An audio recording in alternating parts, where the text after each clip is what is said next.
Bom, pessoal, nossas entrevistas hoje estão sendo feitas aqui na ilha de Paquetá, no interior da Baía de Guanabara. Nós vamos conversar com o Afonso Celso Garcia. Afonso foi jogador de um dos principais clubes do Brasil e se notabilizou pela sua luta em defesa da democracia e em defesa dos direitos dos jogadores profissionais. Ao lado do Afonso, nós temos aqui o João Carlos Wisneck, conhecido como Paquetá, ele sempre morou aqui na ilha, e o João Carlos tem uma vida que daria uma novela.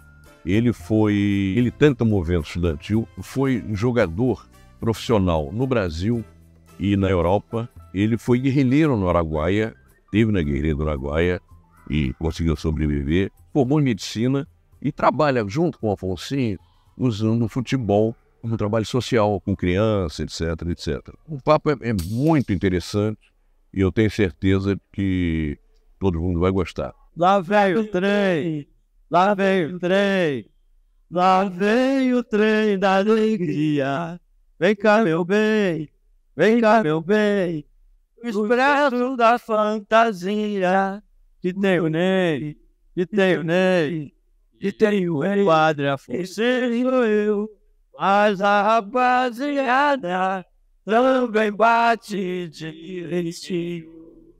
Bom, pessoal, vocês acabaram de ouvir o hino do Trem da Alegria, que é um time formado por ex-jogadores, como Afonso, Paquetá, que também é jogador profissional. Esse time fez um monte de partidas pelo interior, e era uma atração, porque tinha jogadores e artistas e tal, e fez partidas internacionais, que chegaram aí, inclusive, jogar em Angola. Esse papo aqui vai versar sobre muitas coisas.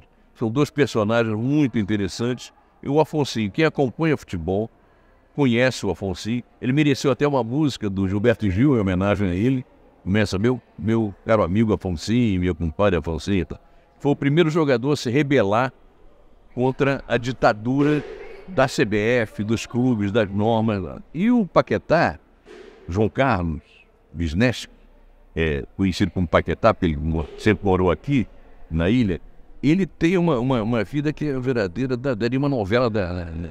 Ele já foi jogador profissional de futebol, foi guerrilheiro na Amazônia, foi médico da família no litoral do Nordeste, foi namorado da noiva do príncipe de Mônaco, que queria vir para o Brasil, seguindo aqui os passos dele. Enfim, essa cara de Paul Newman conquistava corações. O Paquetá, em certo momento, herdou também os pontos de bicho aqui em Paquetá.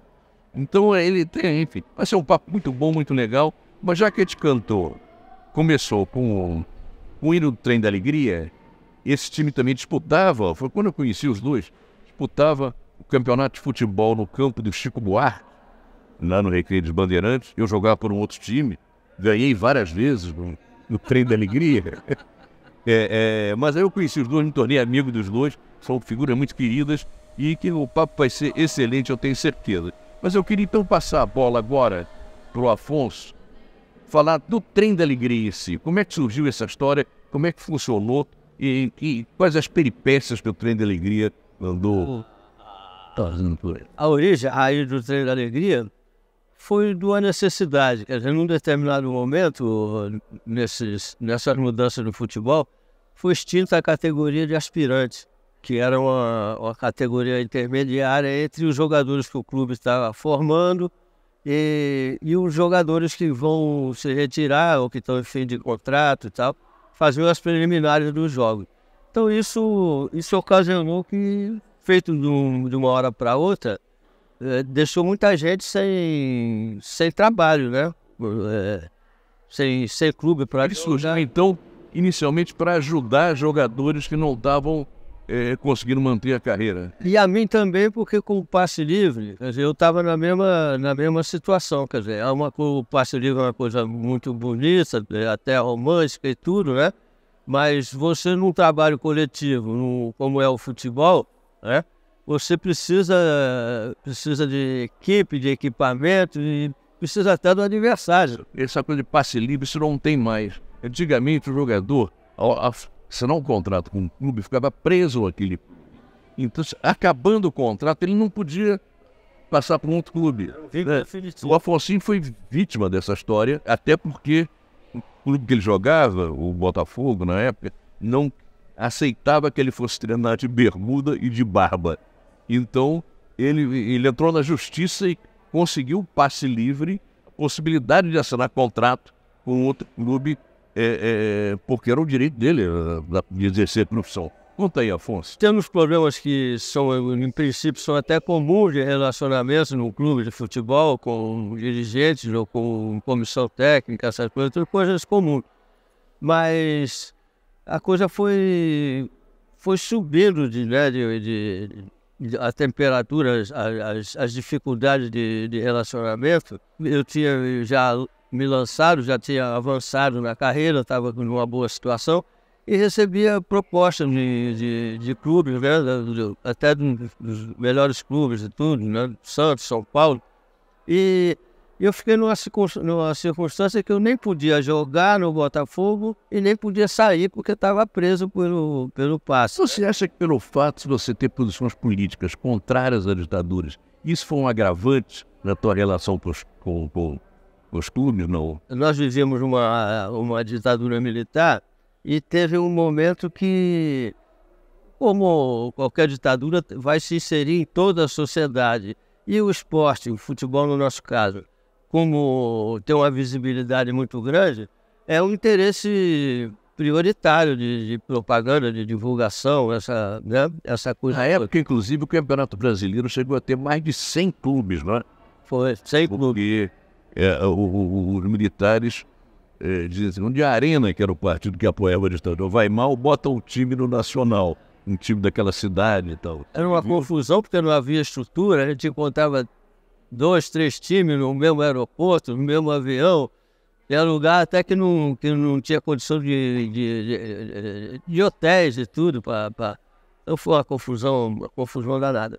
Mas então é isso, quer dizer...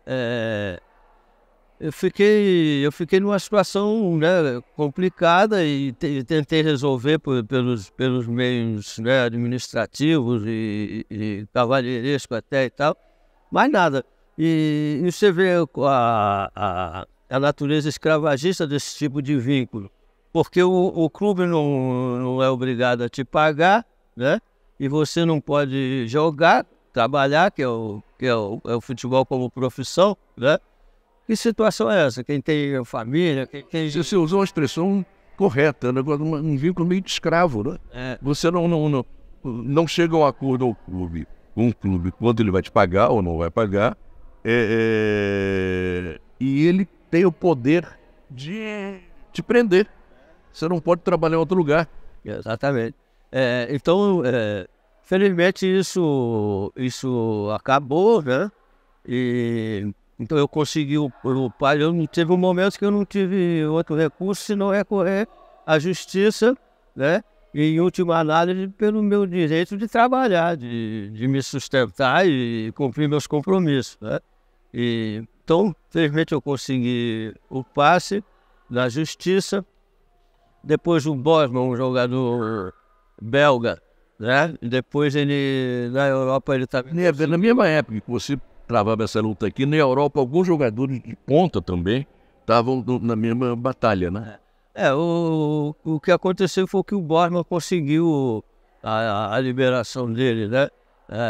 Do passe, e como já era comunidade europeia, valendo para um país, valeu para todos, e foi o começo da extinção do passe aqui no Brasil.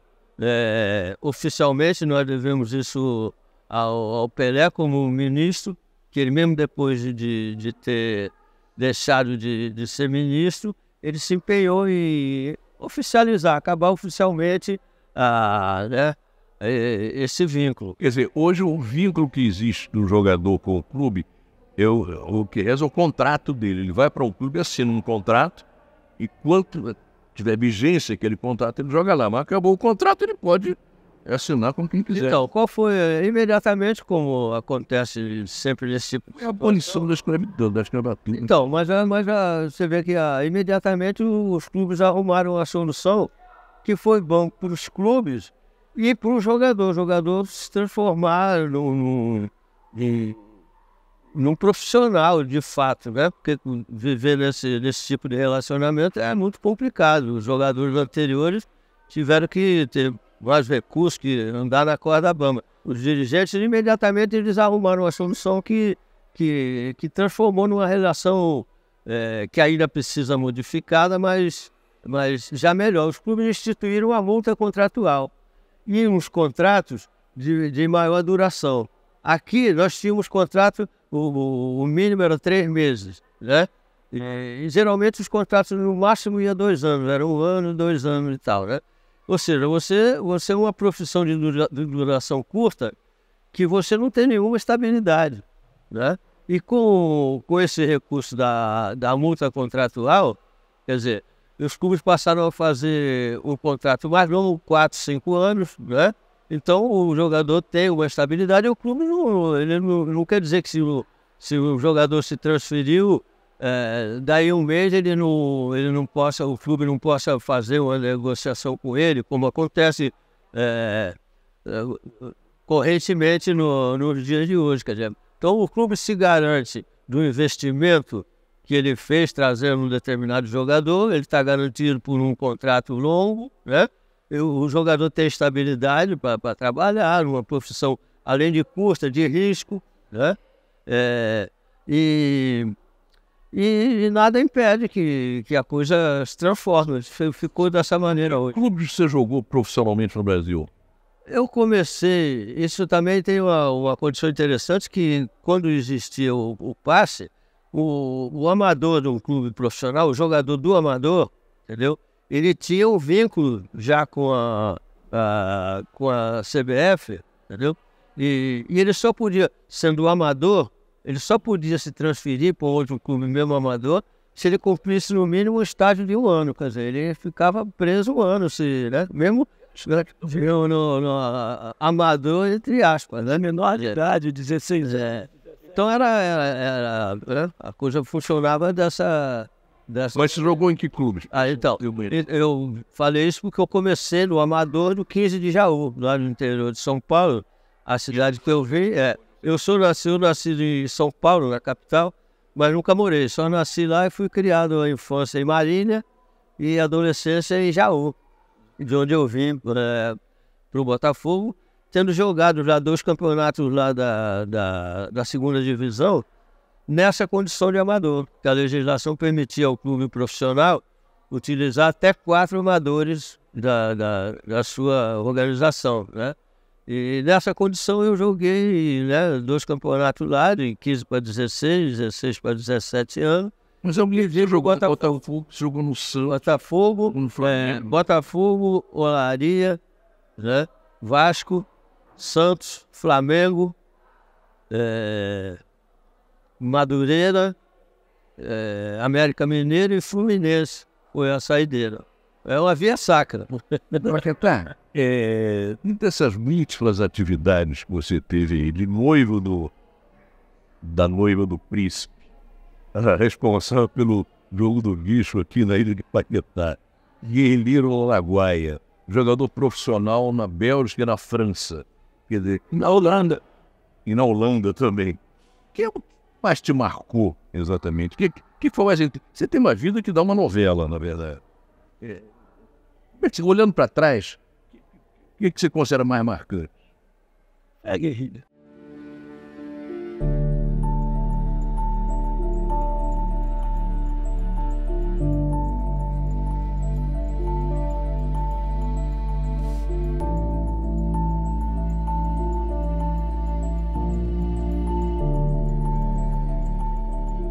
Aliás, o Paquetá, ele tem esse livro aqui, que teve a gentileza, ele deixou na minha casa há poucos dias. Mas então fala, a guerrilha, quer dizer, na tua opinião, você, em certo momento, você viu que aquilo não ia para frente e saiu. O que te levou assim, a abandonar a guerrilha naquele momento? Eu não abandonei a guerrilha, eu fui deixado por companheiros que a gente se conhecia aqui da cidade, do Rio, do movimento estudantil.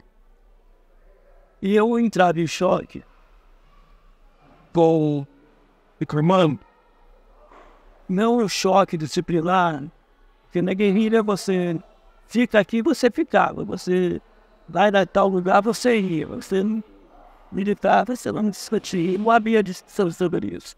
Mas havia reuniões políticas, porque nós éramos de esquerda, democratas, então havia reuniões. E nas reuniões, em certo momento, eu levantei a hipótese de nós sairmos da área. Ir para a área da Amazônia mais distante daquele circo. E eu levantava isso e não agradou a direção, os presidentes, isso aí mesmo. Mas fiquei lá. Mas isso criou um atrito, porque começou um murmúrio de apoio, bem devagar, coisas e tal. O pessoal chegava para mim, mas a direção... E eu comecei a ser designado, por exemplo, era designado para fazer guarda. Então eu já cheguei a fazer guarda de 24 horas. 24 horas num lugar, dentro da mata, olhando, vigiando o lugar, se via quando nós estávamos acampados. Né? Por exemplo, as panelas que lavavam, era eu. Tem outro, uma vez ou outra, mas era eu, essas coisas. Né? Mas eu estava lá, eu não queria sair. Eu não queria sair, isso fique bem claro. Porque era uma luta que eu achava que valia a pena lutar. Mas em determinado momento, quando no deslocamento do grupo principal, saía para cá, outros saíam, eram várias. Os companheiros me abandonaram. Disseram, vai na frente, eu fui. E fiquei esperando, eu esperei 2 dias, eles não chegaram. Eu não escutei nenhum tiro, não escutei nada. Aí eu digo, o que eu posso fazer? Eu não vou sair aqui da mata da Amazônia naquele tempo fechado, não tinha estrada, não tinha nada. Eu digo, o que eu vou fazer? Quando você sai, você tinha sido jogador profissional antes? Você foi jogador também aqui no Brasil? Em que time? Eu joguei no América, tive uma rápida passagem do Flamengo. E de lá eu fui do Flamengo, eu com 19, 20 anos, eu fui para a Europa. Daí você jogou lá. Na tua volta, quando você chegou da guerrilha, você completou o curso de medicina, é isso? É. E você tem uma experiência, isso você me contou, que é interessante, é médico de família no Nordeste, né? Sim. Você contava que você morava numa casinha na beira da praia, ia de bicicleta entre uma cerveja e outra, e de bicicleta atendeu o pessoal. É uma experiência interessante essa, não é? Foi muito interessante. Eu tive a experiência não só na medicina, não só dessa relação profissional de atender a população, as carentes. Não, isso permite também uma atenção primária para você se antecipar aos problemas de saúde. Né? Sim, pois é. Mas também eu tinha uma clínica, não tem uma clínica de cidade, em Mossoró, que era a segunda cidade do Rio Grande do Norte. Eu tive uma clínica lá, uma clínica grande, tinha 16. Bom, e tinha dia na semana que eu ia para a Areia Branca e atendia aquele pessoal de lá. E esse trabalho que você sempre usou futebol para fazer um trabalho de medicina e de trabalho social também. Eu me lembro que uma época você, não sei se estava trabalhando no Pinel, não é? E organizava futebol com os pacientes do Pinel, né? Quer dizer, aqui numa casa de... Hã? Eu estava também lá, né? Não, a força que estava, eu fui com ele. Como é que você vê a utilização do esporte como ajudar a formar personalidade de criança e com o apoio em terapias, como o caso que desceu lá no Pinel? Isso é a minha opção de vida, né? Tanto sempre o futebol, né? Sempre atrás da bola. Quer dizer, tudo que eu fiz foi sempre nesse rumo, quer dizer, trabalho num determinado momento naquela questão da luta antimanicomial, novas propostas de atendimento às pessoas. Você é clínico?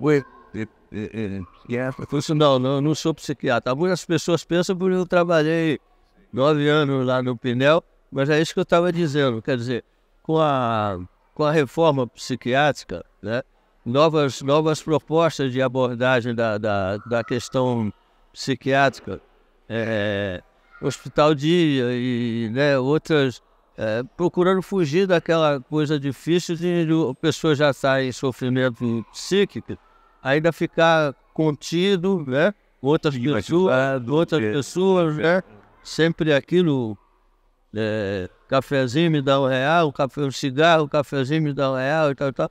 Outras abordagens da questão psiquiátrica. E eu, como sendo médico e sendo clínica, fisiatria, eu trabalhei muito tempo em fisiatria e aqui em Paquetá na saúde da família. Eu vim para cá aposentado, depois trabalhei mais 5 anos. Mas toda a vida, mesmo trabalhando, tendo deixado de jogar, trabalhando como médico, eu nunca deixei de fazer o trabalho. Além de ser um de rua, uma certa exceção de um jogador profissional que continua a estudar e se formou, como é que foi essa compatibilização do futebol profissional com o estudo e depois com a profissão? Isso é uma pergunta que me fazem constantemente, porque isso hoje é impossível, deve ser impossível, apesar dos recursos de tecnologia e dessa coisa toda, né? Mas é que quando eu comecei a jogar futebol profissional, só se treinava em um período, né? Você só treinava ou de manhã ou de tarde, às vezes quando era jogo à noite, você fazia até os coletivos à noite e tal. Então, nos primeiros anos, eu consegui legal. A questão do passe favoreceu, porque além de eu ter levado aproximadamente 2 anos nesse limbo, sem poder jogar, sem poder me transferir, até a conquista do passe livre, né? Eu fui avançando no estudo. E teve um ano que eu fui obrigado a trancar a matrícula quando eu fui para o Santos, né? Além de mudar de cidade, eles até me apresentaram possibilidade de tentar uma transferência, mas eu já com passe, um contrato curto, fiz bem de não ter ido, porque depois eu voltei, né? Voltei para o Flamengo. Você ganhou a passe e ficou estabelecido, reconhecido pela justiça, de que tinha havido uma violência contra você, te impedindo de trabalhar. E alguma outra, além de você ganhar o passe, você ganhou alguma indenização? Não, isso é engraçado isso, isso é até engraçado, porque em 2 ocasiões aconteceu. Eu tinha um final de contrato, porque eu estava com contrato suspenso, quer dizer, alguma dificuldade você está com contrato suspenso. Era legal que o clube unilateralmente suspendesse o contrato? Se ele teria alguma alegação, né? Se você... Em certo momento é porque você usava barba e bermuda. Foi um Zacalo. Um pretexto, né? Um pretexto assim e tal. Aí suspendeu o contrato. Eu fui tentando resolver aquilo de uma maneira administrativa, ou cavalheiresca, como fosse, né? Alguns contatos, alguns encontros, mudança de direção. Mas nada, eu não tive outro recurso senão ir à justiça, em busca do meu direito, né? E o argumento final que eu estava impedindo de trabalhar, Isso do Alfonsinho é interessante, que abriu caminho, na verdade, né? Eu não tenho notícia de que tenha havido outro no mundo, né? Depois teve o caso do Borges. Porque a lei do passe te deixava absolutamente entregue aos clubes. O clube é que fixava o valor da compra do teu passe. Isso é uma coisa que vem se transformando ao longo da história. Quando eu comecei a jogar futebol profissionalmente, né, estava se iniciando o direito do jogador a 15% numa transferência, porque não havia, o jogador não tinha direito de nada. Se o Flamengo, né, me levava me contratava do Botafogo, sei lá, 100 mil, o jogador só tinha o contrato, ele não tinha direito E eu fiquei com isso na cabeça, assim, porque, olha assim, como é que apareceu esse disco voador? Isso era uma coisa, era FIFA, não era? Não, e ele 15%, né, isso caiu do céu, que negócio, e por que 15 não é 16 e não é 14? Eu ficava cismado com isso. Até que trabalhando lá na Pedro Lessa, lá no INSS, no final da minha carreira de médico do INSS, eu encontrei embaixo tinha um Banco do Brasil, um caixa, com o procurador da CBF, um dos mais entendidos em legislação desportiva e tal, e ele era procurador do INSS também. Então a gente se encontrou ali, eu tive a oportunidade de perguntar, tá me fugindo o nome dele agora, mas era bem conhecido, era o que entendia mais lá da CBF de jurisdição, de justiça, isso, Valério Pereira, exatamente, você lembrou, legislação esportiva. Aí eu perguntei, doutor Valério, como é que essa história e tal e tal? Aí ele me falou, matou minha curiosidade, ele disse, não, esse foi o último ato do governo trabalhista do João Goulart. O João Goulart, antes de sair, instituiu um valor de 15% para o jogador nas transferências. E assim mesmo, isso, durante muito tempo, os clubes procuravam fugir disso. Por exemplo, eu estava jogando no Botafogo, ganhando 30 mil. Aí o Flamengo me contratava, eu ia ganhar 40 mil e tal, né? Tudo bem. Agora eu não tinha outro direito além disso. Quer dizer, o clube só fazia a transação, entendeu? Se você abrisse mão dos 15%. A expressão era essa. Você só tinha, de não ter nada, você passou a ter um direito de 15%, né? E os clubes só aceitavam fazer a transferência se você abrisse mão dos 15%. Quer dizer, eu para sair de ganhar 30 para ganhar 40, o cara ia a fazer o quê? Ainda abria mão dos 15%. É uma mesquinharia, né? Isso é uma mesquinharia de natureza mesmo. Paquetá, você ficou rico jogando bola na Europa? Não. Eu ganhei bem. Naquela época... Já se pagava. Já se pagava bem. Não era essa tonelada de dinheiro, mas ganhava bem. Mas eu gastei muito também. Eu gastei. Vinha investimento? Não. O único investimento que eu foi comprar uma casa lá que eu moro hoje, né? Aqui em Paquetá. Eu já morava em outra com meu pai. Aí eu disse, não, vou comprar uma casa para minha mãe. Aí comprei. E essa casa que eu moro hoje. Mas não fiquei rico. E também não era o que eu queria. Eu não queria ficar rico. Porque eu nasci numa boa... o Brasil para fazer militância contra a ditadura, né? Justamente isso. Porque quando eu jogava, estava lá na Europa, na França, saí do último na França, vim pra cá. Quando eu jogava, os caras mexiam comigo, né? E eu também olhava e digo, pô, aquilo lá no Brasil deve estar o pessoal não aceita uma ditadura daquela, que você sabe o que era aquela ditadura. E estava no começo ainda. Isso foi em 66, 67. Aí eu, 67, eu com 24, 25 anos no auge da carreira, eu digo, eles estavam com esse negócio de contrato, que o Afonso aí relatou bem, e na época existia. Aí eu digo, vocês querem ficar comigo? Vocês não querem? Não, então fica com o meu contrato, é seu, toma. Então toma, e vou embora, tchau. Foi assim.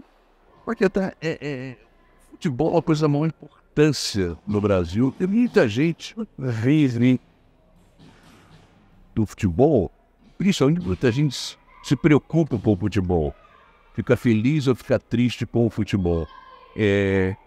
Aquele período da ditadura, principalmente o governo Médici, tem a impressão, quer dizer, ele levou a sério essa coisa de usar o futebol como propaganda. Copa de 70, por exemplo,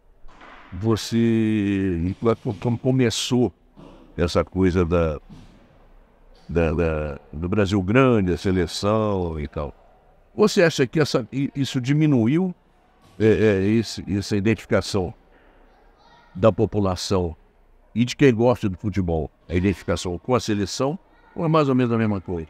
Eu gostaria que não tivesse influído, mas não influiu. O futebol, ele ficou acima das questões políticas. A ditadura estava certa, fez uma jogada certa. Embora fosse vaiada no Maracanã, o grosso da população, pesado da população, o futebol serviu como propaganda. Não, e essas coisas, o próprio Campeonato Brasileiro, que eu tinha falado aqui, ele chegou a ter mais de 100 times. E era uma maluquice total. Tinha time de... Acho que até esse lugar que a gente está gravando aqui, o Clube Municipal, poderia do Paquetá. E pensaram nisso aqui. Pensaram? Pensaram. Botaram o campeonato. É, verdade. Na época o pessoal, o Municipal tem um bom time aí. Mas precisa ter um estádio, né? Entrava time sem estádio também, no campeonato. Isso aqui é um campo. Nós temos. É um campo. Um time sem estádio. É um campo que tem uma arquibancada, é um campo... Você acompanhou aqui a formação de alguns jogadores. O Lucas Paquetá, que chegou na seleção, ele começou aqui, né? Começou aqui. E eu acompanhei ele, menino, né? O pai dele levava sempre ele para treinar e essas coisas sempre. E acabou sendo Flamengo. Ele começou aqui com que ano? Muito cedo, desde garoto que eles treinavam. Porque aqui em Paquetá sempre teve isso. Havia 2 clubes em Paquetá, Barreirinha e o Municipal. E existia um maior interesse nos jogos, por causa da dinâmica de ser um de um lado, outro do outro, essas coisas. Tinha rivalidade entre os dois? Tinha uma rivalidade. Né? E isso animava muito que as crianças todas, tanto que esses jogos, por exemplo, que teve hoje, isso aqui ficava com 200 crianças jogando, meu. 200. Entendeu? Todos Vários... de Paquetá ou de... Todos de Paquetá. De Paquetá. Todos de Paquetá. Há quanto tempo você trabalha com criança no futebol? Eu não trabalho de... Eu acompanho o Afonso, né? O Afonso tem isso, às vezes eu ajudo ele em alguma coisa. Mas eu não trabalho. O Afonso é que tem essa perspectiva do futebol. Não, eu larguei mesmo. Eu fiquei jogando aqui e ali, mas não... Eu vim para fazer, como eu estava falando antes, eu vim falando da ditadura, digo, pô, já que não... Cheguei aqui, estava um marasmo. Eu cheguei em fevereiro, acho. Um negócio assim, com o fim do ano, começo do ano. E esperavam que o Brasil estivesse articulando para se livrar da ditadura. Cheguei aqui uma paz. Eu digo, rapaz, não quero fazer medicina. Desde abandonei o clube e vou fazer medicina. Entrei pro vestibular. No vestibular, aí veio... Se ligou mais na política na universidade, acabou lá na Araguaia. Veio a morte do Edson Luiz. Aí em 68, aí eu embarquei direto. Paquetá, eu agradeço imensamente a participação de vocês dois. E quero dizer que é possível que a gente volte a convidá-los para conversar de novo. Estamos aqui para isso, para esclarecer o que é o Brasil, né? A história do Brasil, a participação da população. E as várias formas de resistência à ditadura militar. Eu que agradeço, muito obrigado. O Paquetá escreveu esse livro, é João Carlos Wisniewski, o nome dele, e é Diário do Araguaia. E ele gentilmente me ofertou um exemplar, eu já li, é bastante interessante. e a gente recomenda aos nossos espectadores. Forte abraço e até a próxima.